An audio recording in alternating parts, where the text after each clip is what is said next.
ह्रीङ्कारासनगद्भितानलसिखां सौः क्लीं कलां बिभ्रतीं सौवर्णाम्बरधारिणीं वरसुधाधौतां त्रिनेत्रोज्ज्वलां वन्दे पुस्तकपाशमङ्कुशधरां स्रग्भूषितामुज्ज्वलां त्वां गौरीं त्रिपुरां परात्परकलां श्रीचक्रसंचारिणीम् ఓం శ్రీ బెజవాడ కనకదుర్గాదేవ్యై నమః. మనకి ఆరోగ్య సమస్యలు అనేటటువంటివి ప్రతి మనిషికి కూడా ఉంటాయి. తర్వాత ఆంతరంగికంగా అంటే శరీరంలో బాధలు, మనస్సు నీరసంగా ఉండడము, ఉల్లాసంగా లేకుండా మనసు పీడిస్తున్నట్టు మనఃపీడోపశాంతయే అంటాం. ఇదొక రకం బాధలు. తర్వాత శారీరక బాధలు, ముఖ్యంగా 45 సంవత్సరాలు దాటిన తర్వాత చాలా మందికి కాల్షియం డెఫిషియన్సీ వల్ల బాధలు, బోన్స్ కాల్షియం డెఫిషియన్సీ, వెముకల నొప్పులు, మోకాళ్ళ నొప్పులు, ఇలాంటివన్నీ కూడా వస్తూ ఉంటాయి. అలాగే మనకి ఈ యొక్క గొంతుకులో కూడా మనకి గొంతుకు నొప్పి ఎక్కువగా మాట్లాడడం వల్ల మనకి ఆయుర్దాయం తగ్గిపోద్ది అనేటటువంటి విషయం చాలామందికి తెలియదు. బడబడా మాట్లాడుతూ ఉంటారు, వాగుడికాయ అంటారు. ఇవన్నిటిని కూడా ఎందువల్ల వస్తుందంటే, చిన్నప్పుడు కొంతమంది పిల్లల్ని చూస్తే బాగా ఎక్కువ మాట్లాడుతూ ఉంటారు, తర్వాత స్లోగా పెద్దవాళ్ళు అయిన తర్వాత కంట్రోల్ అయిపోద్ది. ఇవన్నీ ఏంటంటే జాతక దోషాలు. మన శరీరంలో వచ్చేటటువంటి ఇవన్నిటిని దోషాలని, రుగ్మతల్ని తొలగించేటటువంటి దేవత శాకిని దేవత. ఇప్పుడు మనకి ఈ అమ్మవారు శాకిని, ఢాకిని, హాకిని, ఈ పేర్లు విన్నారు మనం. ఇవన్నీ ఏమిటి అని అంటే, ఈ శాకిని దేవత మనకి మన శరీరంలో ఉన్నటువంటి షట్చక్రాలు ఉంటాయి. ఆ షట్చక్రాలలో మనకి పనులు అవ్వాలంటే షట్చక్ర సాధన చేసుకోవాలంటే, మెడిటేషన్ క్లాసులకి వెళ్ళి మెడిటేషన్ చెప్తే ఇలా కూర్చుంటే అలా అయిపోవు.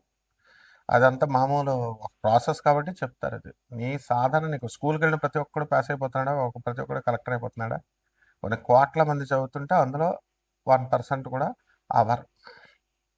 కాబట్టి ఇదే రకంగా సాధన అందరూ చేస్తారు, కానీ ఈ సాధనలో అందరికీ కూడా సిద్ధి రావడం అనేది అసంభవం. ఎందుకంటే ఒక నిమిషం వీడియో చూస్తున్నారు, నిమిషం చూసిన తర్వాత ఓపిక ఉండదు, ఇలాగా నెక్స్ట్ వీడియోకి వెళ్ళిపోవాలి. ఆ ఓపిక తక్కువ కూడా మీలో శరీరంలో ఓపిక లేకపోవడం కూడా జాతక దోషమే.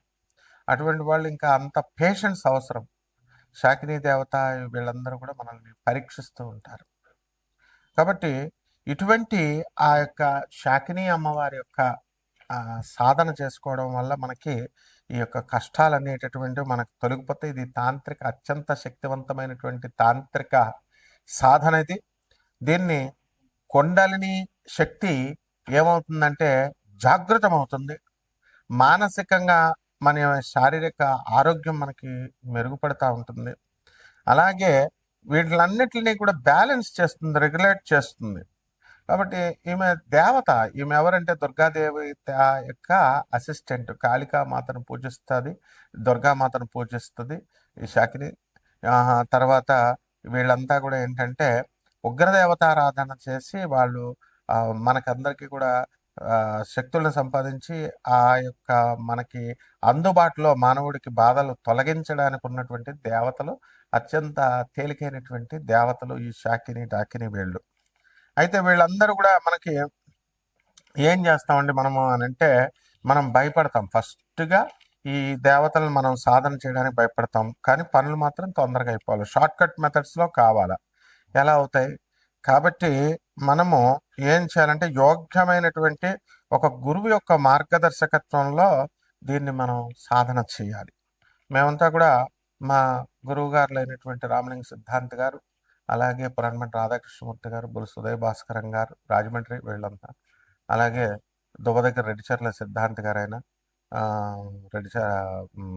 రామలింగ సిద్ధాంత్ గారు తుమ్మలం రాజమండ్రి, అలాగే చంద్రస్వామి, ఇలాంటి తాంత్రికుల దగ్గర మేమంతా సాధన చిన్నప్పటి నుంచి చేసి ఉన్నాం. కాబట్టి మరి ఈ యొక్క బాధలు తొందరగా మీకు తొలగిపోవడం కోసం ఈ సాధనలు అనేటటువంటి చాలా పట్టుదలతో చేసుకోవాలి, నమ్మకంతో చేసుకోవాలి.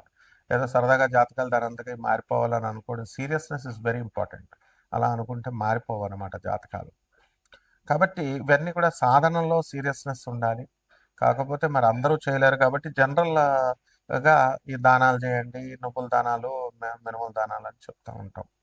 అలా కాకుండా ఎవరైతే మీరు సీరియస్‌గా మీకు పనులు అవ్వడం లేదు, లేకపోతే మీకు గవర్నమెంట్‌లో పనులు ఆగిపోతున్నాయి, మైన్స్ ఆగిపోతున్నాయి, గవర్నమెంట్ పాలిసీస్ వల్ల ఇబ్బందులు పడుతున్నారు, శత్రు బాధలు ఉన్నాయి, పిల్లలు లేనటువంటి వాళ్ళకి పిల్లలు కలగడం లేదు, అలాగే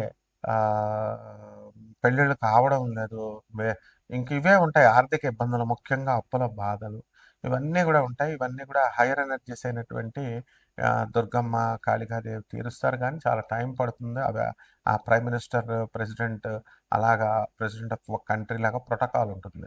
వీళ్ళైతే చిన్నవాళ్ళు కాబట్టి వెంటనే మీకు చేసేయడానికి అవకాశాలు ఉంటాయి. కాబట్టి ఈ యొక్క విశుద్ధ చక్ర సాధన, మూలాధార చక్రం దగ్గరే చక్ర సాధన, మీకే ఆ శక్తి వచ్చి, ఆ విజ్డమ్ వచ్చి, మీకు ఆ జ్ఞానం వచ్చి మీరు ఆ పని ఎలా చేసుకోగలుగుతారు అనేటటువంటి శక్తులను ప్రసాదించే దేవతలు వీళ్ళు. కాబట్టి కోటాను కోట్ల మంది కామన్ ప్లాట్ఫారం మీద ఈ యొక్క శక్తులు ద్వాదశ రాశుల వారిని ఎలా ప్రభావితం చేస్తాయి, జాతకాలు ఈ టైంలో ఎలా ఉంటాయో మనం చెబుతాం. కానీ విశేషించి మీ డేట్ ఆఫ్ బర్త్ ఇవి ఉన్న వాళ్ళకి మాత్రమే మనము ఏం చేస్తామంటే ఇవి నన్ను సంప్రదించండి, అపాయింట్మెంట్ తీసుకొని డెఫినెట్గా మనము వీళ్ళకి తప్పకుండా మనం వీళ్ళ యొక్క పర్సనల్ ప్రాబ్లమ్స్ని మనం సాల్వ్ చేస్తాం. అలాగే ఈ ద్వాదశ రాశుల వారికి కూడా ఎలా వీళ్ళకి అందరికీ కూడా ఒక్కొక్క రాశి వారీగా వీళ్ళ ప్రభావం, శాకిని డాకినీలు ఎలా మీకు సహాయపడగలుగుతాయి ఇవన్నీ కూడా మనం చెప్దాం. కుంభరాశి, ఈ కుంభరాశి వారికి అందరికీ కూడా మనకి ఏలినాటి శని జరుగుతుంది. ఈ పరాభవనామ సంవత్సరంలో ఏలినాటి శనితో అనేకమైనటువంటి సమస్యల నుంచి మీరు అధిగమించడానికి తెగ ప్రయత్నాలు చేస్తూ ఉంటారు. అయితే ఆ ప్రయత్నాలన్నీ కూడా మనకి సక్సెస్ కావు ఒక్కొక్కసారి. కాబట్టి ఏదో ఒక విధమైనటువంటి అదృశ్య శక్తి, ఒక దైవశక్తి మనల్ని ఆపుతుంది అని బాధపడుతూ ఉంటారు. అది గుర్తించలేకపోతారు. కానీ అది ఆపేది మన మంచికా లేకపోతే మన చెడుకా అనేటటువంటిది గురువుకు అర్థమవుతూ ఉంటుంది. కాబట్టి ఇందులో ఈ కుంభరాశి వాళ్ళకి అందరికీ కూడా గురుబలం 5వ ఇంట్లో ఉండి మనకి అధికంగా గురుబలం ఉండడం ద్వారా మీకు ఆర్థికపరమైనటువంటి ఇబ్బందుల నుంచి అన్నిటి నుంచి కూడా మీరు బయటకు వచ్చేయడం జరుగుతుంది. కాబట్టి ఫస్ట్ క్లాస్గా మీరు డబ్బున్న వాళ్ళు అవడానికి అవకాశాలు ఉన్నాయి. అలాగే పెద్ద డబ్బు మీద మాకు ఆశ లేదండి, మాకు అవసరం లేదండి, మాకు అప్పులు తీరిపోతే చాలండి అనుకునేటటువంటి వాళ్ళు కూడా ఉంటారు. అటువంటి వాళ్ళందరికీ కూడా ఎప్పుడు కూడా టార్గెట్ అనేటటువంటిది పెద్దగా ఉండాలి. అండ్ నోటి నుంచి మనకి అశుభం వస్తే అశుభం అయిపోవడానికి అవకాశాలు ఉంటాయి. ఎందువల్లంటే మీ రాష్ట్రాధిపతి అయినటువంటి శని ఉగ్రదేవతారాధనల్ని ప్రేరేపిస్తాడు. కాబట్టి శాకిని డాకిని ఆరాధనల వల్ల మీ యొక్క సమస్యలు అనేటటువంటి పరిష్కారం అవడానికి అవకాశాలు ఉంటాయి. దాన్ని మీరు అశుభం పలుకుకోవడం వల్ల మీకు అవన్నీ కూడా అడ్డంకులుగా మారిపోవడానికి అవకాశాలు ఉంటాయి. అలాగే ఈ రాశి వారికి అందరికీ కూడా మనము ఎన్నో ప్రయత్నాలు చేస్తూ ఉంటారు ఉద్యోగాల కోసం. సాఫ్ట్వేర్ ఉద్యోగాలు చాలామందికి కోల్పోయారు. అటువంటి వాళ్ళందరూ కూడా కొత్త కొత్త ఉద్యోగాల కోసం అప్లై చేసుకుంటున్నారు. అయితే ఇంకా ఫాస్ట్గా వస్తే బాగుండండి అని అనుకుంటారు. మీరు చేరేటప్పుడు మంచి కంపెనీల్లోనే చేరతారు కదా. చిన్న చిన్న కంపెనీస్, పేరు లేని కంపెనీస్లోకి మీరు ఎలాగైతే ఇష్టపడరో అలాగే మిమ్మల్ని కూడా అవతల వాళ్ళు ఏంటంటే మీరు ఆశ్రయించినటువంటి గురువులు చిన్న చిన్న వాళ్ళు, వాళ్ళు ఇచ్చేటటువంటి విధానాలన్నీ కూడా ఆర్గనైజ్డ్గా ఒక పద్ధతిలో లేకపోవడం ద్వారా మీకు సక్సెస్ అనేటటువంటిది రావడం లేదు. అయితే పరాభవనామ సంవత్సరంలో ఈ యొక్క జూన్ 2, 2026 సంవత్సరం తర్వాత ఈ యొక్క గురుడు కర్కాటక రాశిలోకి వచ్చిన తర్వాత మీరందరూ కూడా శనిపీడ అనేటటువంటిది పోగొట్టడానికి అవకాశం ఉంటుంది. శనిపీడ పోతుంది. అలాగే రాశి వారికి అందరికీ కూడా నేత్ర సంబంధమైనటువంటి వ్యాధులు రావడానికి అవకాశాలు ఉన్నాయి. అలాగే వీరంతా కూడా పుష్కరాలకు వెళ్ళడానికి అక్కడికి ఇక్కడికి అన్ని కూడా ఏర్పాట్లు చేసుకోవడం జరుగుతుంది. కేవలం యాత్రికులుగా మీరు మామూలుగా వెళ్ళడము, తిరిగి రావడము, చూసి రావడము ఇవన్నీ కూడా డబ్బుతో కూడుకున్నటువంటివి. అయినా పర్వాలేదని వెళ్తున్నారంటే మిమ్మల్ని మెచ్చుకోవాలా. కానీ ఇది సాధనా మార్గంలో లేకపోతే మీ యొక్క సమస్యల పరిష్కారంలో మీ యొక్క అప్పుల బాధలు ఇలాంటి ఏవైతే ఈతి బాధలు ఉన్నాయో ఆ బాధలు తీరడానికి మీకు ఏ విధంగా కూడా ఇవి సహకరించవు. ఎందువల్లంటే మీ యొక్క భవిష్యత్తుకి every one is the master of his fate అని స్వామి వివేకానందుల వారు చెప్పారు. మన యొక్క భవిష్యత్తుకి మనమే కర్తలం అవ్వాలి. అంటే ఈ రకంగా మనం చేసుకునేటటువంటి తెలివి తక్కువ నిర్ణయాల వల్లే మనకి సమస్యలు అనేటటువంటివి ఎంతవరకు వచ్చినాయి. జ్ఞానం లేకపోవడము, ఇగ్నోరెన్స్ రావడము, ఇవన్నీ మనం తిరిగినటువంటి స్థాయి, గురువుల యొక్క స్థాయిని బట్టి వస్తుంది, సమాజంలో ఉన్నటువంటి వ్యక్తులను బట్టి వస్తుంది. అందువల్లనే మనం ఈ కుంభరాశి వారికి అందరికీ కూడా మనకి ఈ నీచజన సంపర్కం అనేటటువంటిది ఉంటుంది. కాబట్టి అవన్నీ కూడా మానేసి ఇప్పుడు గురుడు బలంగా ఉన్నాడు కాబట్టి కాస్త మంచి నిర్ణయాలు తీసుకోవడానికి, మంచి పనులు చేయడానికి అవకాశాలు అధికంగా ఉన్నాయి. కాబట్టి పరిహారాలు ఏమిటంటే ముళ్ళను ముళ్ళుతోనే తీయాలి, వజ్రాన్ని వజ్రంతోనే కోయాలి.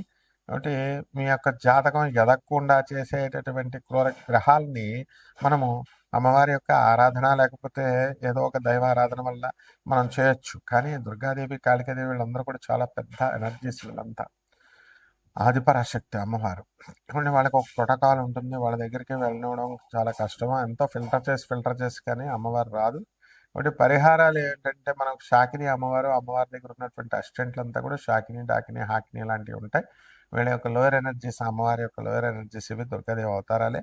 మరి అటువంటి వాళ్ళని మీరు చేసుకోవడం ద్వారా మీ అన్ని రకాల సమస్యలు, అప్పుల బాధలు, పెళ్ళిళ్ళు అవ్వట్లేదు లేకపోతే ఇలాంటి బాధలు అన్నీ కూడా మీకు తీరిపోతాయి. శుభమస్తు.